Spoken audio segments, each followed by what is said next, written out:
हाँ तो बच्चों, कल अपने जो क्लास हुए थे वह राजनीतिक विज्ञान का जो परंपरागत उपागम है उस पर हुए थे। आज का जो टॉपिक है उसमें राजनीतिक विज्ञान का जो आधुनिक उपागम है इसके बारे में बताएंगे और राजनीतिक विज्ञान का जो आधुनिक और परंपरागत उपागम है इनमें क्या क्या अंतर है इसके बारे में बताएंगे। तो अभी कल मैं बताकर गया था कि राजनीतिक विज्ञान का परंपरागत उपागम राजनीतिक विज्ञान की संस्थागत हिसाब से व्याख्या करता है, संकुचित अध्ययन पेश करता है, औपचारिक अध्ययन करता है और ऐतिहासिक पद्धति को काम में लेता है। अब यहाँ क्या है कि एक जो सिद्धांत आज बना है, सिद्धांत शाश्वत नहीं होते हैं सोशल साइंस में। समय के साथ उनका खंडन होता है, उनका विरोध होता है, उनकी कमियों को उजागर किया जाता है और नवीन जो सिद्धांत है उसको बनाने की कोशिश की जाती है। तो यहाँ परंपरागत राजनीतिक विज्ञान के जो समर्थक थे वो इस बात के ऊपर अड़े हुए थे कि राजनीतिक विज्ञान की जो व्याख्या है वह संस्थागत के हिसाब से ही की जा सकती है, मगर 20वीं सदी के शुरुआत में कुछ ऐसी कृतियां लिखी गई लेखकों के द्वारा जिनमें यह कहा गया कि राजनीतिक विज्ञान के परंपरागत उपागम के हिसाब से राजनीतिक जीवन की जटिलताओं को नहीं समझा जा सकता, लिहाजा हमें एक नूतन जो दृष्टिकोण है वह अपनाना पड़ेगा। लासवेल ने किताब लिखी ह्यूमन नेचर इन पॉलिटिक्स, ग्राम वालास ने किताब लिखी human nature in politics, Arthur Bentley ने द प्रोसेस ऑफ गवर्नमेंट लिखी, लॉर्ड ब्राइस ने मॉडर्न डेमोक्रेसी लिखी, चार्ल्स मोरियम ने न्यू एस्पेक्ट ऑफ पॉलिटिक्स लिखी, वुडरो विल्सन जिसे पब्लिक का जन्मदाता माना जाता है उन्होंने कांग्रेशनल गवर्नमेंट लिखी और बेजहार्ट ने अंग्रेजी संविधान इंग्लिश कॉन्स्टिट्यूशन नाम की किताब लिखी। तो इन सभी किताबों का एक ही निचोड़ था कि हमें परंपरागत जो सोच है उसको बदलना चाहिए और नूतन सोच को स्वीकार करना चाहिए। ये जो किताबें थी इनमें जो मैटर लिखा गया था यही इस बात के आगाज थे कि एक राजनीतिक विज्ञान में एक नूतन उपागम आने वाला। जब ये किताबें लिखी गई थी तो परंपरागत राजनीतिक विज्ञान के समर्थकों के द्वारा इन किताबों की खिल्ली उड़ाई गई थी और उनके द्वारा ये तर्क दिया गया था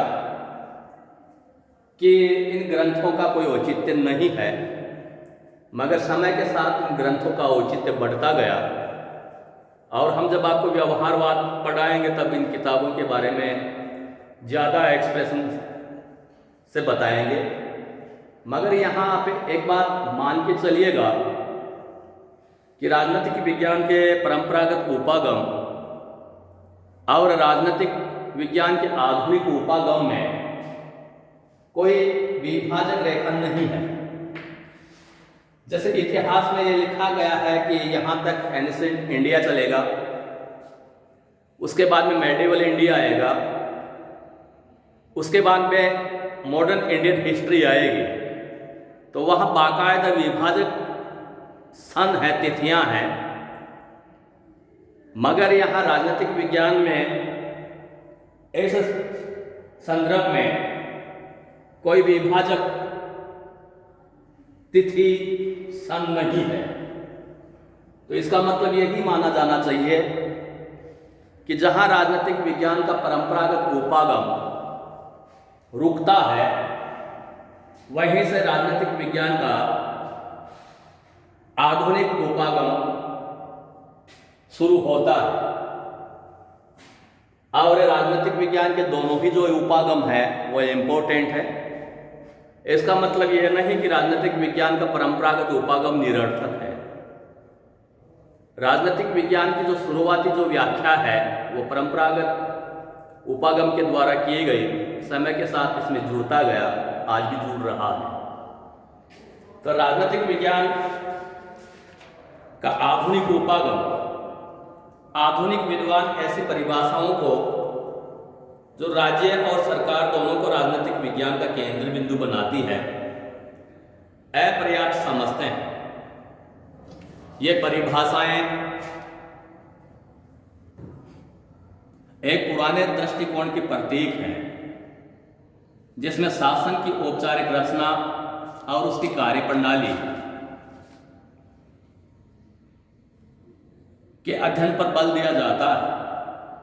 इसे राजनीतिक विज्ञान का अध्ययन औपचारिक बनकर रह गया है और उन गत्यात्मक राजनीतिक शक्तियों के समुचित अध्ययन पर कोई ध्यान नहीं दिया गया जो सरकार की निर्णय प्रक्रिया पर अपना प्रभाव डालती है।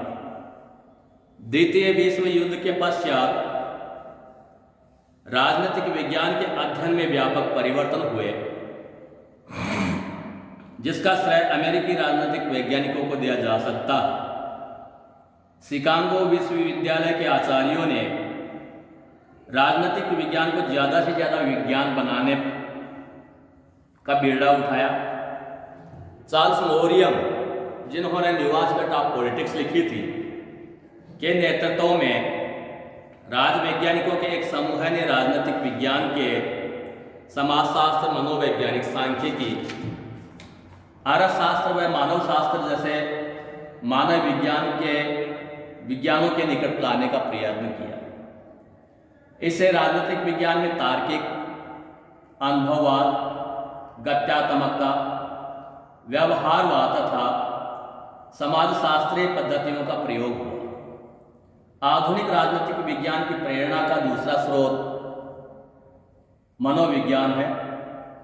Professor Rensis Likert, Kurt Lewin, professor Lazarsfeld के प्रयासों के परिणाम स्वरूप नवीन राजनीतिक विज्ञान में मनोविज्ञान के शोध तकनीकों का ज़्यादा से ज़्यादा प्रयोग किया जाने लगा। राजनीतिक विज्ञान का जो आधुनिक उपागम है वह राजनीतिक विज्ञान की जो व्याख्या है या इसकी परिभाषा है वो चार हिसाब से देता है। पहला है कि राजनीतिक विज्ञान मानव क्रियाओं का अध्ययन है। आधुनिक व्यवहारवादी विद्वान राजनीतिक विज्ञान को मूलतः मनुष्य के राजनीतिक जीवन और क्रियाकलापों का तथा इसके संदर्भ में मानव जीवन के सामाजिक, आर्थिक तथा अन्य पक्षों का अध्ययन करने वाला बताते हैं।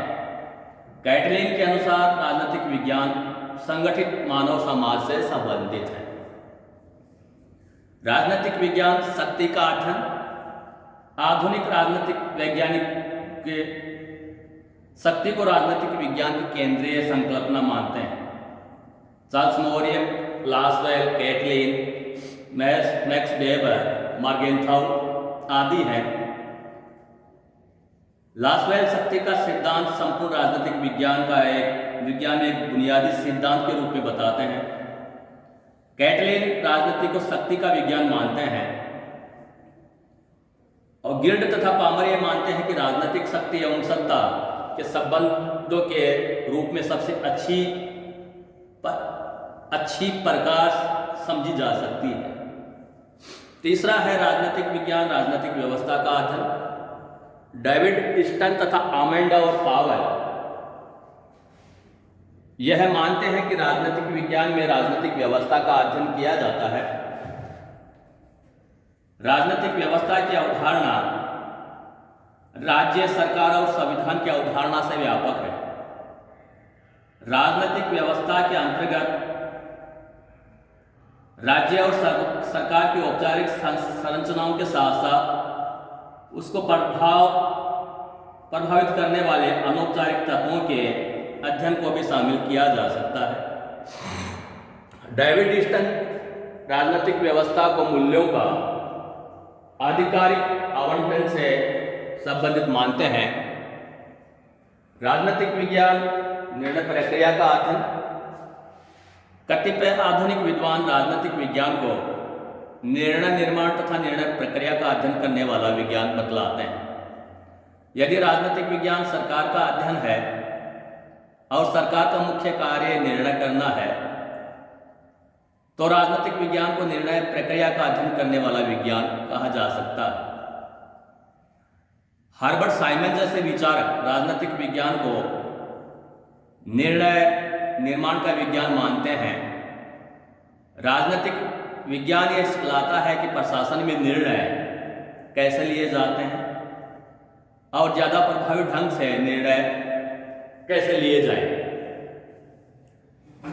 लासवेल राजनीतिक विज्ञान को मूलतः एक नीति विज्ञान मानता है। स्पष्ट उद्देश्यों के लिए ज्ञान का संग्रह किया जाता है और उसे उन विकल्पों के साथ पूर्ण रूप से जोड़ दिया जाता है जो इतिहास में प्रकट होने वाली प्रक्रियाओं में अधिक से अधिक संभाव्य है। अब बच्चों, यहाँ राजनीतिक विज्ञान की जो परिभाषा है उसको आप सिंपल भाषा में देख सकते हैं